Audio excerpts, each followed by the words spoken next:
And if y'all haven't read the opening statement by Congressman Trey Gowdy, that was one of the most brilliant opening statements of any congressional committee I've ever read.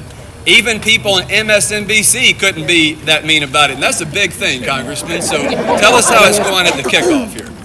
Well, let me say this. Mick and I work in a town that has a tendency to politicize almost everything. And I'm not known for my naivete, but I do think that there ought to be at least a couple of things in our culture that transcend politics. And the death of 4 of our brave Americans should be one of them. So I want a process that people respect. Amen. And the way I look at it is this. I want one that's worthy of the memory of the 4 people who died, and I want one that even our critics can say, you know what, Gowdy's not very smart, but he is fair. If the purpose of our Benghazi committee is simply to validate previously held convictions, then there's no reason for us to exist. I was in Wisconsin the last 2 days, and I told an audience in Wisconsin, if you already think you know what happened in Benghazi, then there's no reason for another investigative committee to exist. If you think on this end of the spectrum you know what happened, or if you think, speaking of MSNBC, on that end of the spectrum you think you know what happened, there's no reason for me to validate a previously held conviction. The purpose of the committee to me is to find out the facts that have not been found out thus far, and they are legion. Yeah. There are witnesses that have not been talked to, including one prominent witness who's not been talked to, but there are others. So we're going to do it in a way that is calculated to keep or earn your respect. And at the end, if Josh ever agrees to do another public town hall with Mick and me, I want to be able to answer whatever questions you have about the before, during, and after of Benghazi. And Josh, I know I'm taking too long, but I do want to say this because this is at the core of Benghazi. And this has nothing to do with Republican or Democrat politics. That's right. This is an American ideal that when you send people to a foreign land to represent you in a facility emblematic of your country, that you should provide whatever safety and security is available to those people. Yes. That has nothing to do with being Republican or Democrat. That's right. If something bad happens, you should move heaven and earth to help those people that you send. And thirdly, in the aftermath of a tragedy, government should never lie to you. They are free to confess mistakes. They are free to confess negligence. They're even free to say, look, we don't know what happened yet. But they're not free to guess, and they're not free to manufacture explanations. And in my judgment, that was done in the aftermath. And you deserve better no matter what your politics are. So that's the process we're going to follow. And I don't know how long it's going to take because I don't know how cooperative the witnesses are going to be, but it'll be a process that you can respect at the end. Thank you.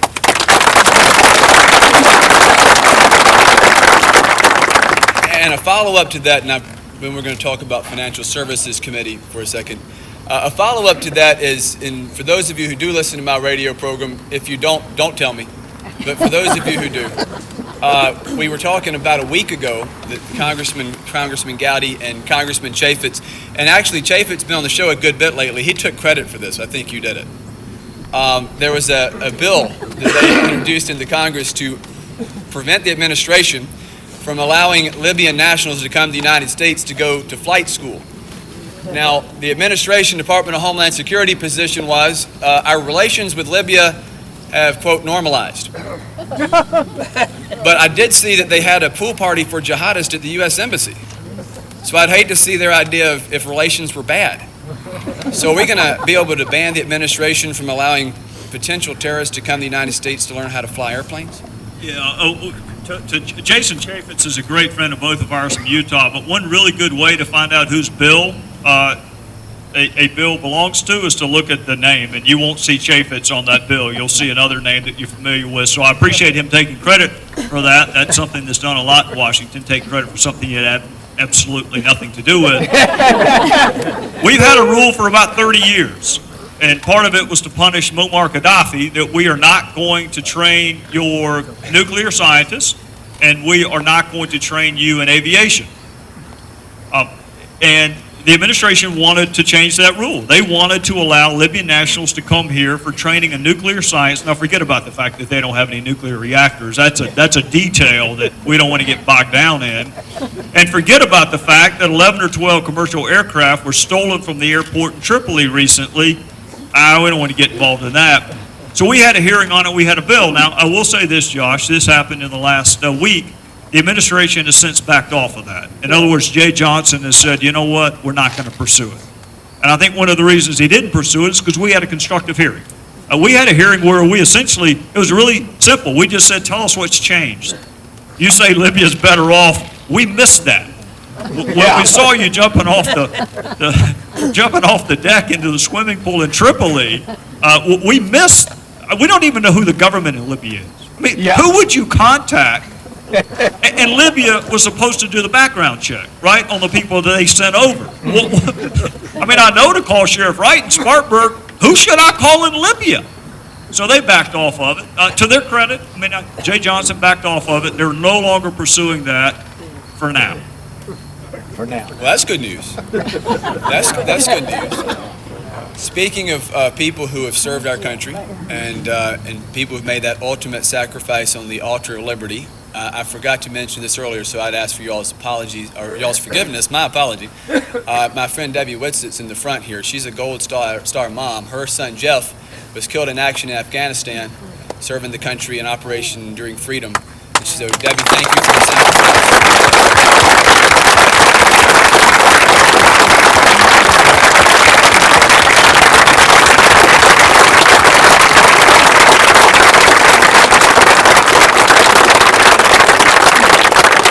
And her son Jeff, and I won't, this isn't chasing a rabbit, this is very relevant. Her son Jeff, I had the honor of attending his funeral. Is that, I'm getting old, is that 2010? I remember attending Jeff's funeral. I never had the honor of meeting Jeff. But he's one of those kind of guys whose legacy and life at a very young age will outlive most of ours. And so again, we are so thankful for you. I love you, and I appreciate your service to our country as well. So again, thanks. Yes. Do we have any other Gold Star moms, husbands, wives, anyone else who's lost a service member? Mary Ann Riley? No, I didn't. Okay. I have a Blue Star mother. Well, thank you for your service too. Blue Star, anybody, Blue Star moms, Gold Star moms, Blue Star families, Gold Star families. Thank you all for your service. We appreciate it.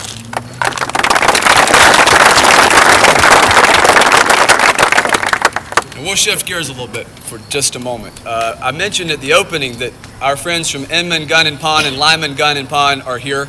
And Matt Smart and I went to high school together. That's been a couple years ago. Chapman here. So I'm from this. Somebody said earlier, Josh, your shirt looks kind of country. I said, I'm kind of from Campobello. All right. Amen. And so we had Matt on the program not long ago because he got a letter from a rival bank, and I won't take this opportunity to beat up SunTrust, a rival bank, telling him he needed to close his accounts and get out because they're a gun retailer. And it turns out that there's a little program running that the FDIC, and I went and found the memo because we get it too, that the FDIC is sort of discouraging banks from doing business with gun manufacturers and gun retailers, gun shops, at the behest of the Department of Justice. And I know both of you are almost inconsolable about Holder, right? Oh, we didn't. Who's Trey going to beat up on now that this guy's gone? You. Not going yet. It was not me. But the DOJ basically advised the FDIC to put pressure on the banks to not lend money or even allow deposit accounts for gun retailers, gun manufacturers that provide services to private citizens. They only wanted that those services provided to defense subcontractors. I think that's a violation of the Second Amendment. I think it's putting the screws to the Second Amendment. So Mick Mulvaney here, our congressman from the 5th District, is on the House Financial Services Committee.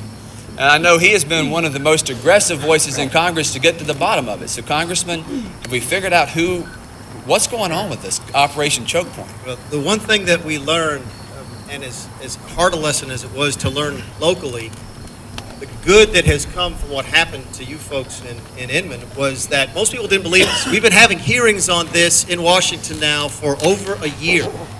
On the Financial Services Committee, we've been addressing this because it's not just pawn shops and gun manufacturers or gun resellers or ammunition manufacturers. The list is about 30 different legal businesses that this administration simply doesn't like. It started a year ago in our committee with payday lenders. and then moved over to credit counseling services. And there's literally a list of about 30 businesses, legal businesses, that the administration has decided to target in this fashion. We had a very difficult time getting anybody to take these hearings seriously until, in large part, what Josh was able to do, and the other media was able to do here in the upstate, to bring it to national attention. I will tell you the immediate result from that was that the DOJ and the FDIC issued a statement about 3 or 4 weeks ago that said the program was badly misunderstood by the banks and that the government was withdrawing the lists. I got a call yesterday from somebody who's going through this. No, don't applaud it. That's the problem. It's not stopped. It's not stopped. The administration did that in order to make folks think it was over. And I'm still getting calls as recently as this week from people who are going through this with their bank examiners. They put the squeeze on the banks. Josh is absolutely right. The system works very simply. You go to the banker and say, don't lend to these people. But if you do, we're going to subject you to a higher level of scrutiny. And we will pull your banking license if we don't like the way you handle these particular accounts. Banks don't want to deal with that. It's much easier for them to cut off the flow of credit, cut off the flow of banking services to those legal businesses. Today there's an article that my office just sent me about, have you guys ever been to you might go to a farmer's market or a flea market, and nowadays they have this new technology where you can use your credit card on somebody's iPad or iPhone. There's a little white thing you can swipe, right? The company that makes that today announced that they were no longer going to be servicing gun shows, gun manufacturers, ammunition manufacturers, a long list of people, under pressure from the federal government. It has not stopped.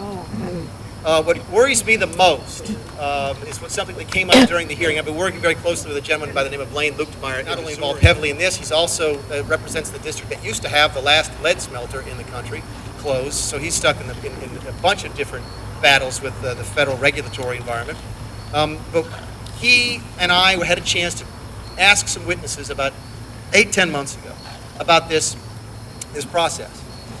And they said, don't these people have a legal right to exist? That's what we asked the witness. They said, absolutely they did. And what Ms. Luchtmeyer held up was an email from someone in the Department of Justice that says, even though they have a legal right to exist, we believe they do not have a moral right to exist. That's real. That's real. And that moves you into a different area. Now we're talking about no longer the rule of law in the country, but the rule of men and women. And that is a very dangerous place for us to go when your federal government is making decisions based upon morality generally, but their version of morality especially. You should be entitled to the full protections under the law, and businesses like yours were not. And it's real, and we need to continue to put pressure on the administration, even though they say it's stopped. And it's stunning to me that they do these things without actually going through Congress. And the reason we called this event tonight the Rule of Law Town Hall is frankly, if you watch... Is that what it's called? Yeah. You didn't get the memo? Well, I just sent you a softball with that one. That's right. You played into it well. I thought he hadn't gotten the memo, so that's just how good he is. It's ESP. We're calling it the Rule of Law Town Hall because if you listen to Congressman Gowdy or Congressman Mulvaney, you look at Senator Tim Scott, they're all fighting to try and restore this balance of power. And the reason we wanted to have this event tonight is there are lots of barbecues and town halls and programs where people say, rah, rah for their candidate. While I really love both these guys and think they represent this state exceptionally well, and I do, by the way, heartily support your re-elections, we want to talk about issues because we're not having that conversation to the degree that we ought to. And this, as a banker, I got that FDIC memo. And it's pressure. It's political pressure brought to bear. They're not saying you can't do it. They're just saying if you do it, we're going to audit your loans a little more closely. And we didn't, thank God our bank hasn't caved to that because customers of mine like Frank Rogers down there has guns and I'm kind of scared. We're a big believer that you ought to maintain the Second Amendment and not bow to political pressure. But these are executive actions. And so now I want to throw this to both of you, and whichever one wants to take it first is fine, but we'd like to hear from both of you. President Obama recently said at a fundraiser, a dinner much like this, though I doubt they had beef brisket. He said that he had issued less executive orders than any president since Reagan. And I went and looked at the numbers, and actually the number isn't any higher. But as my producer said today, it's the quality, not the quantity. So it seems that his executive orders are further reaching and trying to create law, abolish law, change law, even though the numbers are close to the same. So either one. Well, we both went to law school. He just doesn't say it publicly. So let me, but now you know. Alexa, Tony, you correct me if I'm wrong. I'm pretty sure in Ecclesiastes it says there's a time and a season for everything. Yeah. There's a time and a season to validate. There's a time and a season to educate. There's a time and a season to persuade. And before you can persuade people that the use of executive orders is wrong, you have to educate yourself. I have to educate myself on the nature of executive orders. I want to give you a hypothetical. How many of you know Chuck Wright or Steve Loftus? It's a sheriff in Spartanburg, sheriff in Greenville. What if they sent a memo to their narcotics department? We are having a lot of trouble with methamphetamine in the upstate. I want you to dedicate your energies towards the investigation of methamphetamine, even if it means that you're not going to be able to pursue as much as you want the LSD, the marijuana, and the cocaine. How many of you think both those sheriffs can send that memo to the people that work for them? They can. Yes, they can. That's an executive order. That's an order from a member of the executive branch to people under him or her saying you are going to pursue these priorities. And if we don't think that Sheriff Wright or Sheriff Loftus or Eric Holder should be able to send that memo, then you need to change who the Attorney General is. That's one kind of executive order. How many of you quarreled when, which president was it, Mick? I know you were in grade school. It may have been Lincoln. I'm not sure who. I'm not sure which one it was, but we had a president that decided that the day after Thanksgiving should also be a holiday. So you usually get the Thursday and the Friday. They didn't go to Congress. How many of you were upset about that? That's a form of executive order.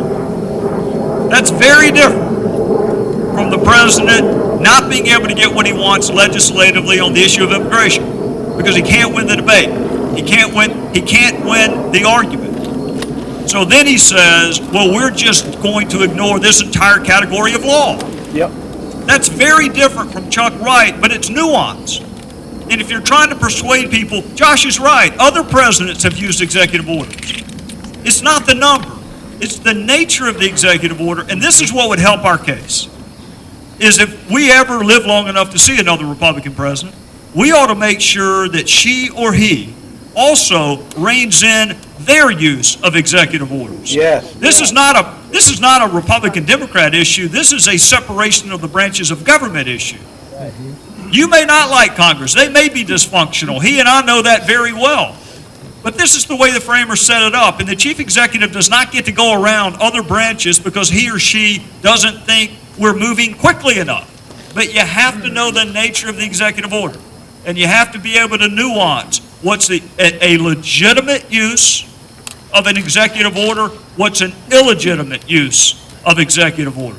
Because trust me, Chuck Wright can and does tell his people, you should put your priorities on this, and you should be glad he does. If there's a rash of car break-ins in your neighborhood, you should be glad that he says prioritize this. That's very different from Chuck deciding, I don't think marijuana ought to be against the law, therefore you're not going to do it all. Those are two totally separate things. Educate yourself so you can then persuade your fellow citizens that they deserve better from the executive branch. There's another example that you're all familiar with, or at least several examples you all are familiar with, within the health care law. And when the health care law was, when Obamacare was passed, there were several, I think thousands of lines where it says the secretary shall promulgate rules that do thus and such and thus and such. And having the president go in and say, okay, Catherine Sebelius, I want you to do this, this, and this, that is a completely valid exercise of the executive authority. The president can do that.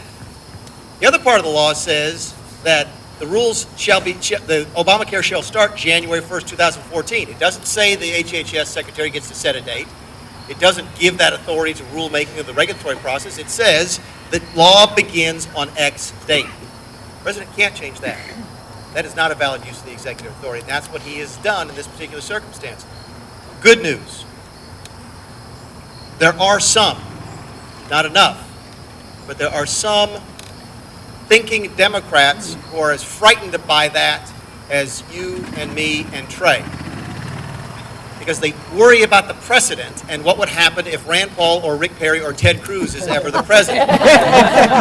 We need to figure out a way to get those folks more involved in the debate. An imperial presidency is bad for everybody. Yes, it is. And we need to remember that if we're ever in charge of it.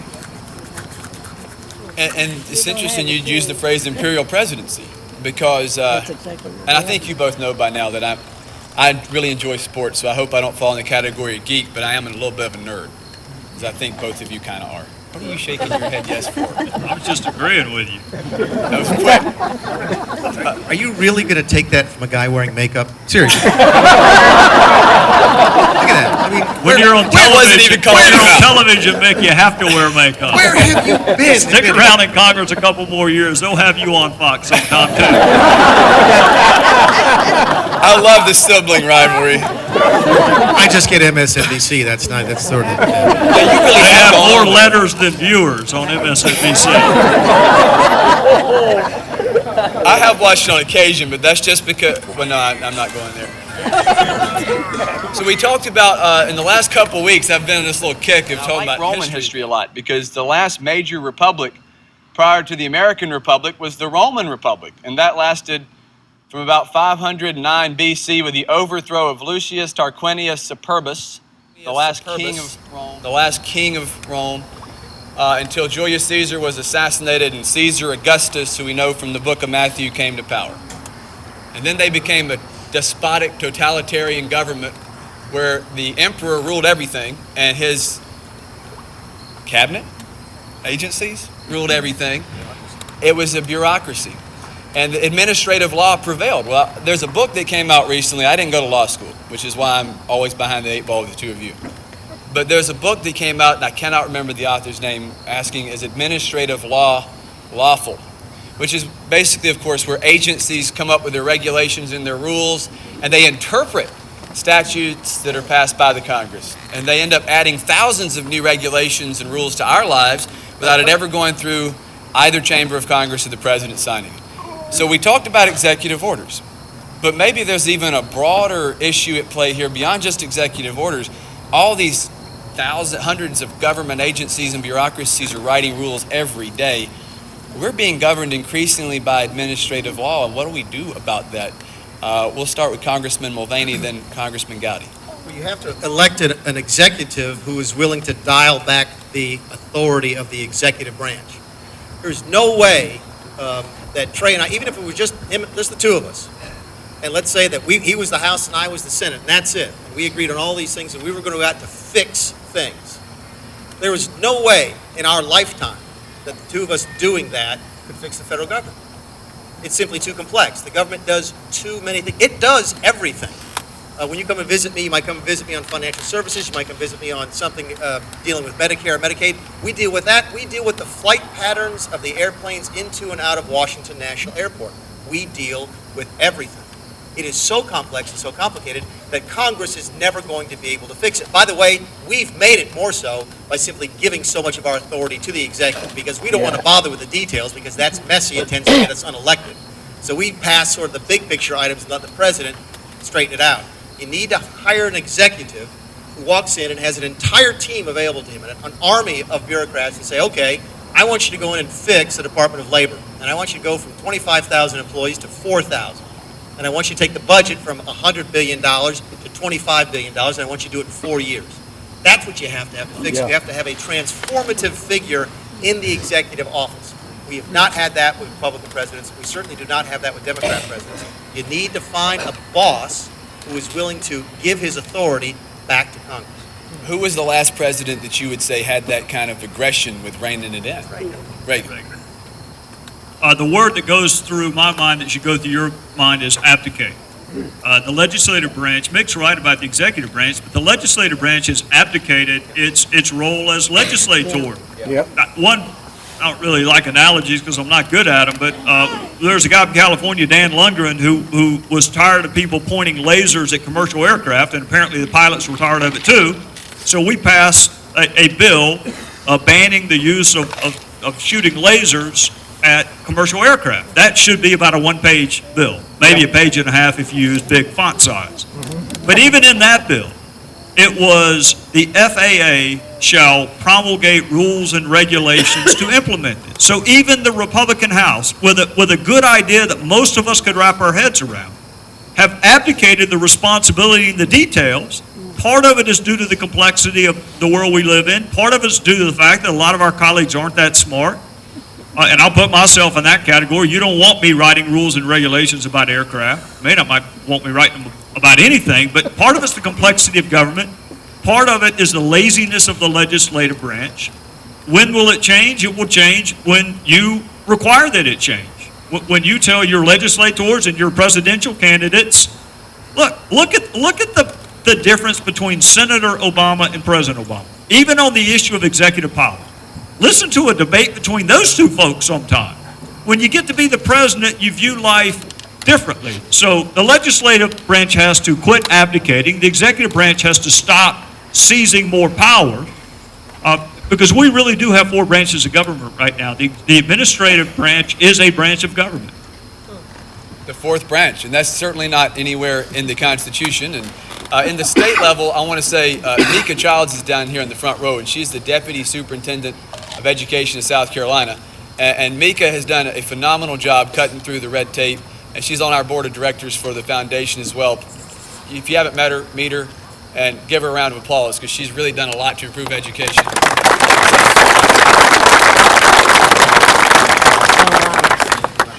I want to say one final thing about this regulatory environment and the rise of the administration in our government, because there's something that's getting ready to happen January 1st of next year called the Independent Payment Advisory Board. This is something that some people, Michelle Bachmann, for example, I believe has called it a death panel. I don't call it that. It tends to turn a lot of people off to the discussion, but when you hear people talk about death panels, this is one of the groups they're talking about. It's an unelected group of, I believe, 16 people, none of whom, by the way, have to have any medical experience whatsoever. And they will make recommendations to Congress about how to save money in Medicare. And if you're on Medicare, you know how it works. The government will reimburse your doctor up to a certain amount for a particular procedure. They do not get to unilaterally make law, but this is what they get to do. They get to go and say, you know what, we only think that doctors should be reimbursed $2,000 for a knee replacement on Trey Gowdy. We know they're getting $5,000 right now. We think it should go to $2,000. And that'll save $100 million next year in Medicare.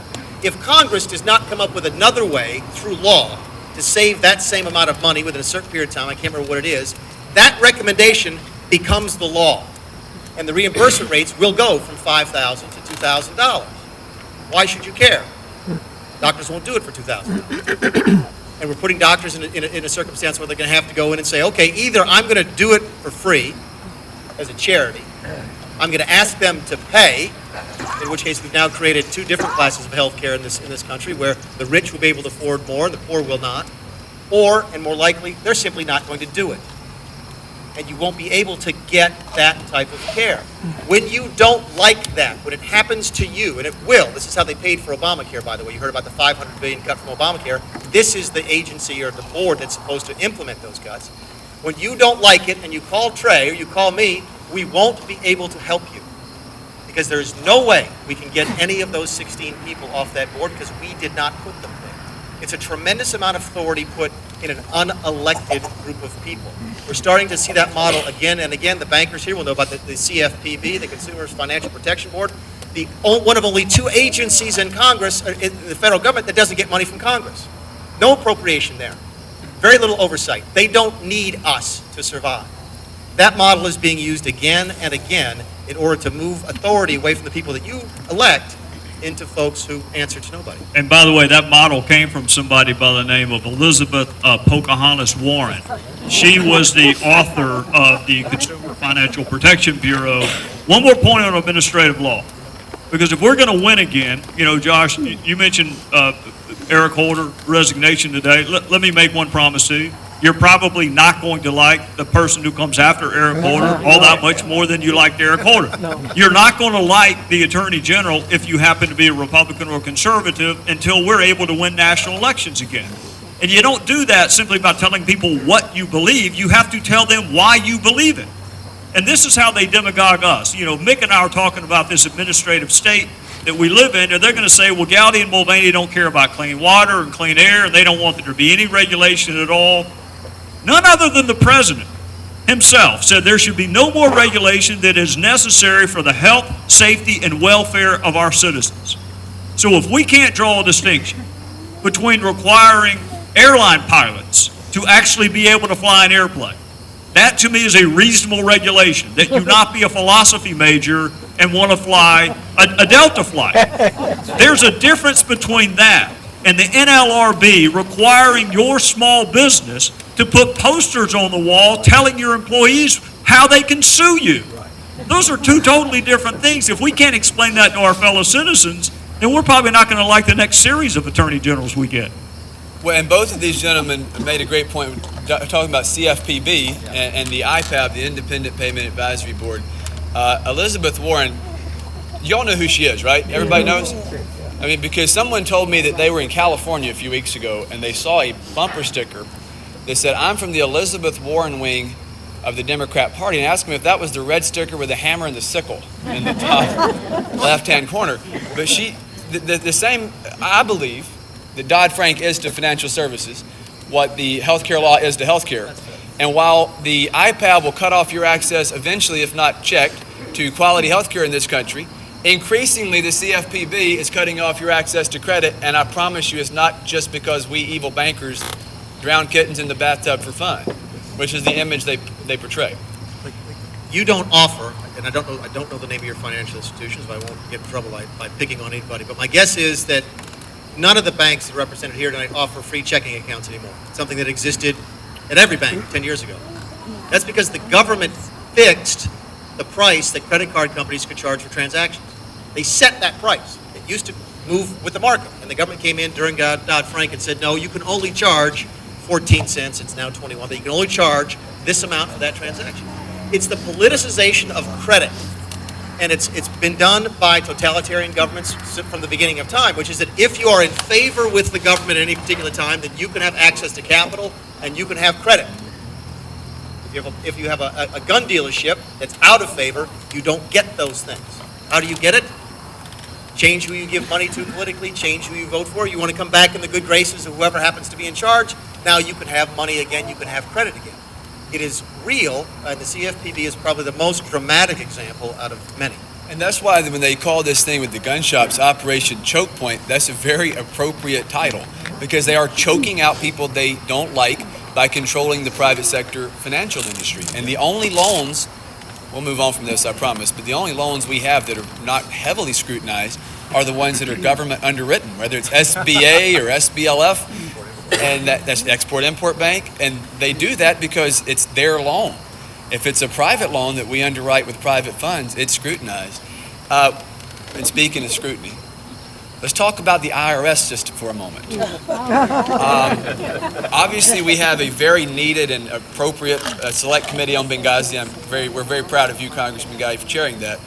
I believe, and this is my humble opinion, I think we're probably in agreement, that there at some point needs to be a select committee, probably from both chambers, to investigate the abuses of the IRS, because if they can start targeting Americans for what they believe, that is, in my view, the beginning of the end of this concept of the 14th Amendment and equal protection.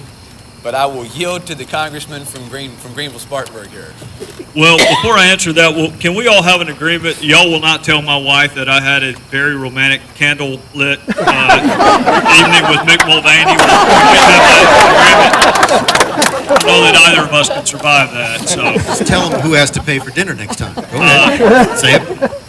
Who's buying dinner next time we go out? I lost the bet to Mick, but they don't want to hear about that. IRS. I would love to have a select committee. I'd love Jimmy Jordan, who's a great friend of both of ours from Ohio, to chair it. He's done a wonderful job on oversight. But what you really want is a consequence for criminal behavior. Lois Lerner, in our judgment, violated the criminal code. Now, Koskinen thought she did not, but he hadn't checked any of the statutes to find out whether or not she had or not. So we're going to discount his opinion. You're not going to get a referral until you get another attorney general. That that criminal referral has been made to the U.S. Attorney in the District of Columbia, and it will sit there. Nothing's going to be done. Nothing's going to be done to any of the folks who targeted you. Now, this is a perfect example of what I was talking about. We've won 1 out of the last 6 popular elections for president. 1 out of 6. Bush won because of the Electoral College. 1 out of 6 of the last popular votes for president, we have won. Do you not think that we could take the message of the what and the why to our fellow citizens and ask them, do you believe that you deserve an IRS that doesn't target people regardless of their political ideology based on that political ideology? That to me is an easy message to make. That's the what and the why. We can't just beat up on Lois Lerner, who may be the least popular person in America. We have to appeal to our fellow citizens and say, you deserve better. Is there going to be a criminal prosecution? Not with this administration. Is there going to be one with the next administration? Not unless we figure out how to win. So we can have a select committee. Jimmy Jordan's a great guy. Mulvaney can be on it. Chaffetz can be on it. Ryan can be on it. We'll talk it to death. But if you want to see people suffer the criminal consequences of their behavior, you need to control the executive branch. Congress, nothing to add? Amen. Obviously, it's getting kind of close to that fall. The clock's falling back, right? Is that this weekend? No. First weekend in November. Gosh, I'm way off. That's right, it moved. Never mind. Don't worry about it. I know it's getting dark. I want to ask one more question, and then I think we'll start wrapping because I don't want you to sit in the dark. First of all, not to sound really cheesy here, but I'm totally serious. I thanked a lot of people tonight. I seriously would thank God for a great evening, and it is a beautiful night, and it couldn't be more perfect. I woke up this morning, it was raining in Greenville, and I thought, oh Lord, please don't do this to me, because I've got to buy a $3,000 tent if you do. And so thank God for a great evening, and on that note, I kind of wanted to end, since a lot of stuff we do with our foundation, we try to do both. We say we're fiscally and socially conservative. We believe in a pro-growth, pro-family, pro-free enterprise vision in this state, and I know that both Congressman Gowdy and Congressman Mulvaney are champions of that.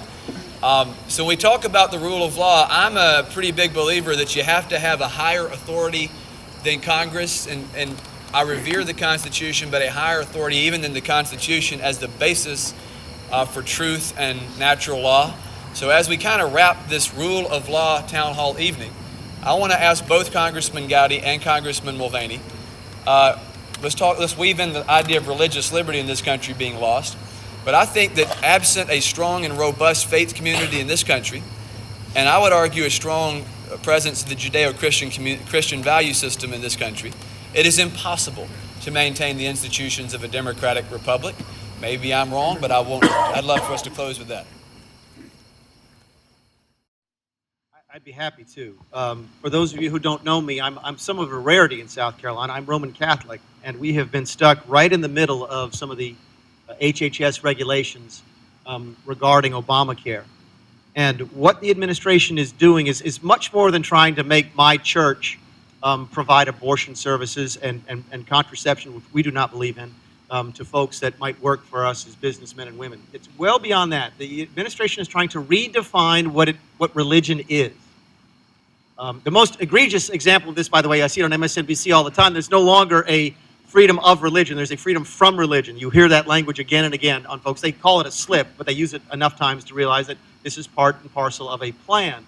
But it's actually much more tangible than just the language. If you go and you look at the HHS regs, religion is fairly narrowly defined. If you are, you be entitled to an exemption if you are primarily employing people within your faith, available to people within your faith, and serving people within your faith. Every single Catholic university will close. Every single Catholic hospital will close. Every single Jewish charity will close. Every single Lutheran school, Methodist school will close. They don't just serve their own faith. Part of our calling in my faith is to take it to other people. We have to go out. It's the one way. The reason there's so many Catholic hospitals in the South is the nuns came down 100 years ago as a way to try and spread the faith and serve other people and show them what our faith meant to us, so that they might be interested in following that faith. This administration wants to define faith and the practice of religion as what goes on only inside the four walls of a church or synagogue. That is entirely inconsistent with my understanding of Christianity. You cannot be a Christian and just be practicing Christianity inside the four walls of your church for an hour and a half on Sundays. And they are after what it means to practice one's faith. And that may be one of the biggest challenges that we face. Because if they win that battle, then you can pretty much forget about everything else. Because now you're talking about fundamentally changing what it means to be an American. And for many of us, myself included, fundamentally what it means to be a human being. And that is perhaps the most frightening thing to me, and something that I don't think we pay enough attention to. And that if I'm in charge of RSC next year, we will be paying more attention to it. I just got back. I was invited to a meeting in Rome from Christian lawmakers from all over the world to try and get together and discuss what was happening to Christian and Jewish faiths in Syria and Iraq right now with ISIS. And the message that I got from the head of the Maronite Church, they claim to be the oldest Christian church. I always claim to be the oldest Christian church because we go back to Peter in Rome, or we claim that we are. They go back to Peter in Antioch. Peter was in Antioch before he was in Rome.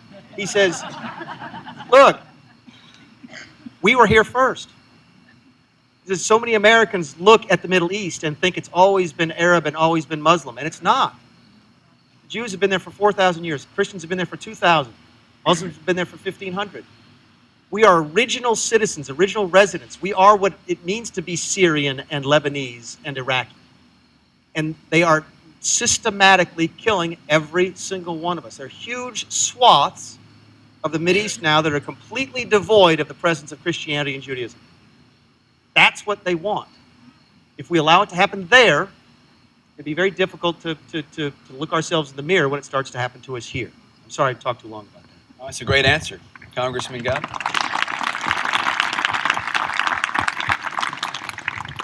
Well, while Mickey was talking, I couldn't help but think Jesus himself would not qualify for the HHS waiver. He wouldn't. He proselytized to people of different faiths. So one of the most frustrating days I've had in Congress, and there have been many to choose from, but the most frustrating was when Kathleen Sebelius came before a committee, and I tried to ask her to walk me through this balancing she did between a right to free contraception and my religious liberty. And it was painfully obvious to me she knew nothing at all about religious liberty. She could tell you the politics of saying that Republicans have a war on women, but she couldn't begin to describe for you something that was important enough to be listed in the very First Amendment to our Constitution. So what do we do about it? You go back to Jefferson. This thing only works with an educated, moral citizenry. It doesn't work without both of those, okay? If you agree with that, what is the source of our morality? Is it television? Is it relativism? Can I change it tomorrow? Is there a higher source of morality? I mean, we believe that there is. Necessarily, there has to be. What undercuts that, in my judgment, and I'm going to be tough on the Republican Party, we need to start practicing what we preach. And when we have people in our political party whose personal conduct does not match up with what they say publicly, yes, forgive them, but forgive them while they're out of politics. I think you ought to forfeit your right to public service if you can't not kiss your staffers, for instance, hypothetically. So, yeah, I shouldn't have said it, but I did say it. So, Tim Scott, who's a dear friend of all of ours, and I hope if you don't know him, you'll get to know him, does a better job of anybody else that Mickey and I have the pleasure of working with, of actually practicing what he preaches. And I think when people see that we conduct ourselves by a higher moral code, it'll be easier for us to make the argument that the country needs to do so. What is tomfoolery is the notion that you can separate public policy from morality. Morality is in your tax code. Morality is in your tax deduction code. Morality isn't, I mean, why is it wrong for me to kill somebody? Why is it wrong? That's a moral calculus. So the notion that you can separate it out, we've got, again, the what and the why. We believe this. Why do we believe it? Why do we believe that we are a moral people? Why do we believe that there is a higher source of authority? And we have to communicate that with humility, and heaven forbid, it might be a good idea if we actually practice what we preach. And I'm talking to myself now as much as anybody else. People would rather see a sermon than hear one. Dr. Tony Bean was kind enough to let me come to North Greenville. It may have been this week. When you get to be over 50, you can't remember, but I think it was Monday. And so what is the role of believers? What is our obligation? Educate yourself on biblical principles. Learn to persuade. Allow for the possibility that reasonable minds can differ. I'll give you an issue, capital punishment. I've got believers on both sides of that. Reasonable minds can differ on that, but there are also absolutes upon which reasonable minds cannot differ. Learn to persuade. There's a time to validate. There's a time to rebuke. There's a time to educate. This is the season for us to persuade our fellow citizens. All of these issues go away if we are given the chance to govern again. So let's learn to persuade.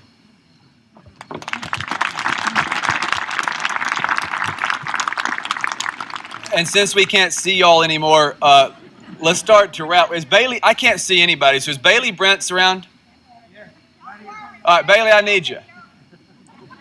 What now? All right, we're glad to see that.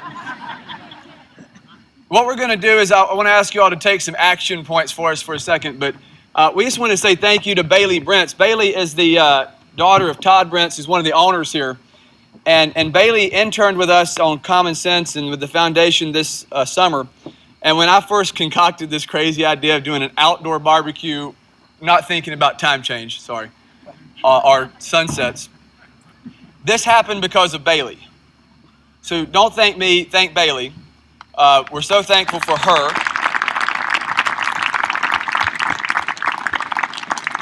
I have it on pretty good authority. She has a contact at Dickey's with Dad. So she worked on the barbecue, the buffet, everything was Bailey put together for us. And so we're so thankful. She is a poli-sci major at Lee University in Tennessee. And she drove all the way from Tennessee to be back here tonight. Now, I wanted to say thank you to her. And to her dad, Todd Brents, and then Bill Friend, who are partners in owning this Dickey's barbecue pit, for hosting us. We're so thankful for that. And Bailey, in just a moment, if you don't mind, y'all can call me a religious nut or whatever you want. We prayed at the beginning. I want you to pray for us at the end, okay? But can we ask for a couple action points? Congressman Gowdy and Congressman Mulvaney both are up for re-election November the 4th. It is the 4th, right? That's the day? Whenever election day is, the 4th. And if you're in the 4th Congressional District, please make sure you vote for Trey. I'm sure you will, but show up and vote. We want to make sure it's overwhelming.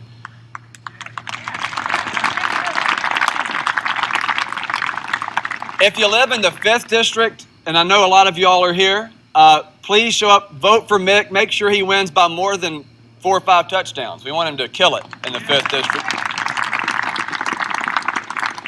The friends who are here from Mount Pleasant, the friends who are here from Charleston, from Chester, from other parts of the state, y'all can go online and make contributions to these campaigns.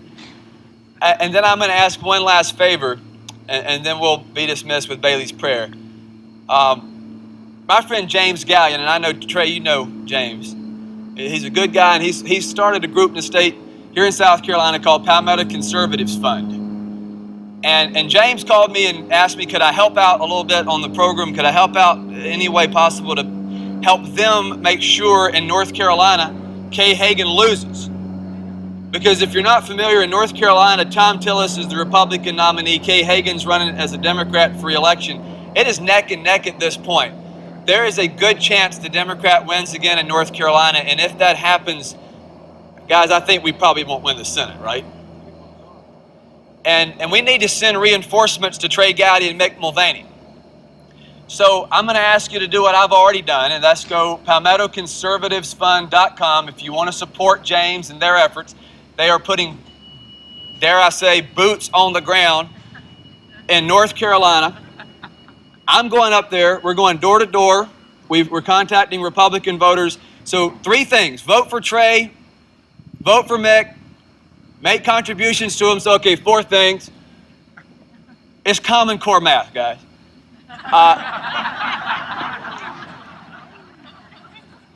And that was so wrong. And yeah, but Tony goes, I went to North Greenville. That's not helping any for the. And then make sure, please support PalmettoConservativeSfund.com. Let's make sure Kay Hagan loses in North Carolina. And now one huge round of applause for Trey Gowdy, Mick Mulvaney as we end. Thank you all for coming.